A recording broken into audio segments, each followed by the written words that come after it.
let's get into our favorite totals of the week. I will start us off since you led off with the 6 pack. I'm going to go with the Giants and the Commanders under 40 and a half at FanDuel. And I could have guessed that. Yeah, this is my style. Outdoor, divisional under, two teams that are slow paced in the Giants and the Commanders. The Commanders have really started to slow it down once Heinicke took over. They were rattling off a pretty good amount of play volume under Carson Wentz, but that has stopped with Heinicke. They're winning in totally different ways. They're down to 29th in situation neutral pace. The Giants are still 21st. The Giants will go some tempo here and there, but it's not an explosive offense, so it's not really hurting the total in any measurable way. But they will rattle, just in case people will say, oh man, the Giants are speeding it up. They will do that from time to time, but this is an offense that really doesn't get explosive plays down the field.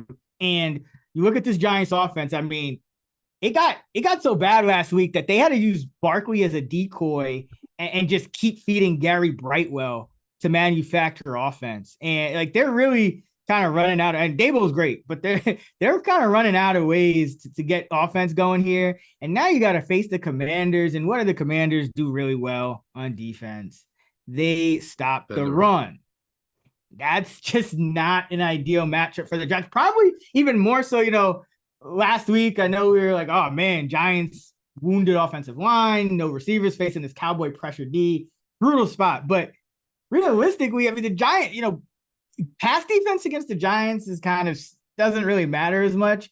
You really need to be able to stop the run, and that's where the Commanders excel. They are number 4 in run defense DVOA, up to 14th against the pass too. So overall 11th. Good defense all around. May get some Chase Young back. I'm not sure. He's on Shaquille Leonard status for me, and I'm not banking on him coming back. But like the matchup here for the Command. And by the way, Heinicke, you talk about a guy who's gotten lucky. He's had one drop all year. He drew for some drop regression. And some turnover regression. Yeah, he's got a bunch of turnover-worthy throw. I think he's got the highest turnover-worthy throw rate. And only a few turnovers. Not more than Zach Wilson, but yeah. Yeah. So, I think you could see some drops, some drive inning drops, some turnovers that stall drives out. You're just hoping you don't get like a pick six or a fumble six. But even if you do, these offense, this Giants offense is going to struggle to kind of make it a shootout here. And Washington with Carson Wentz called a design run play, excluding kneel downs, 33% of the time in the 6 starts with Carson Wentz. In Heinicke's 6 starts, they're calling a designed run 52% of the time. So from a third of the time to more than half the time, Washington is running the football. That eats clock. That is not as efficient as throwing. So give me the under 40 and a half in Giants Commanders, and let me give you a nice little divisional. Got so many of these, but outdoor divisional unders, 59 and 37, 61% since 2021, 23 and 10, 70% this season. The under in Giants games at home with Daniel Jones starting, 18 and 7, 72%, 4 and 2 this season. So under 40 and a half, Giants Commanders. Yeah, another thing, a little nugget here that could help you too is, I make this lower, so I would agree, is the Washington is the best punt unit in the NFL by far, and the Giants have the worst punt return unit in the NFL by far. So when Washington is punting, you can see the field get flipped really quick by Tressway and company. The Giants have been horrendous on their punt returns, blocking deciding when to return them. And Washington has been so good. They're by far the best punting team in the NFL this year. So that'll help with field position too. That's a great point. And your Adoree Jackson, who they replaced Richie James with, is out for the Giants. So that's their preferred punt returner. And then Richie James is missing practice with an illness, and who knows if that could spread around the offense. So yeah, they might just have to let the punts go either way. So yeah, it could be ugly. Yep. I'm gonna go for my favorite total. I'm gonna go. This one it's tough, but I'm gonna go with Raiders Chargers under 50.5. Huge divisional game late in the year. I think you might see these two teams play a little tight to the vest. The Raiders are slow. The Chargers are really fast, as fast as anybody. But I just don't. Their play calling just leaves so much to be desired. It's all short passes. Now you can move the ball like that against the Raiders, so I think that they'll put up some points. But look, there's still no Renfro. There's still no Waller, and I think most importantly, listen. Let me go back to the Chargers. Sorry, Matt. I lost my train of thought. I do think the Chargers better move the ball some, but look, is Mike Williams going to go? Is he fully healthy? I don't know, but I don't think so. Yeah, I would be shocked, but most importantly, I don't think Corey Linsley is going to go, and that is a massive loss in the middle of that offensive line. The offense just started sputtering with him out against the Cardinals last week, and then you're going to have Pipkins, who looks like he's going to be out.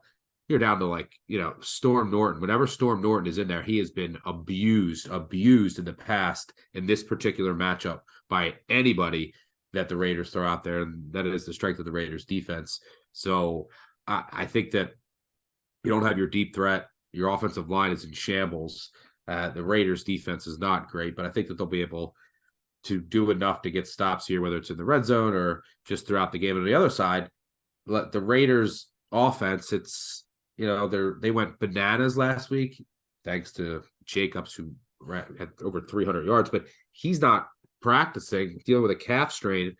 So there's a chance that he doesn't go. They say they're going to see if he can go. We'll see. Maybe he's not 100%. Maybe he doesn't get a full workload, and then you're doing more Abdullah, who's better out of the backfield. But I don't know if Jacobs is going to get a full workload here, and you're still down Renfro and Waller, and so I think that the Chargers defense will compete enough. I think this is just a tad too high for the scoring environment this year when you consider the injuries at receiver for both teams, the potential injury to Jacobs, and then the injuries on the offensive line for the Chargers. I think there's a tad bit of value. It's a scary one, but let's go under there. Yeah, I mean, Jacobs would be big for the Raiders. He is, with all those guys you mentioned out. Yeah, he's really carrying it. I mean, especially with, Carr really can only throw to Davante Adams, and it's like weirdly schemed where sometimes he's allowed to throw to Davante Adams and sometimes he's not. So it's just, yeah, that Raider offense, talk about inconsistency. I mentioned the Jaguars. This Raider offense, 1 week they could put up 40 points and 300 yards on the ground and walk-off touchdowns and overtime. Which did they do that 2 straight weeks? They have a walk-off touchdown in overtime. Yeah, ridiculous. But they can also get shut out by the Saints. That's the kind of that's the kind of offense the Raiders is. Did not have a great feel for this one yet. Probably just early in the week. Don't know who's playing, but I can't disagree with you. Divisional under, very high for 2022, and teams are averaging 21.9 points, so under 22. So full game totals on average are about under 44 on average. So yeah. Yeah, this was 20. They played earlier this year. It's 24-19, Yep. And both teams were at full strength on offense. You're talking like Chargers, the first game of the year. Chargers offensive line, Slater and company, all of their receivers, Waller. Chargers had the Raiders had all of their receivers. Chargers had all their receivers. If everyone was playing 24-19, now you're missing all kinds of key guys on both sides. Yeah. I don't hate it at all.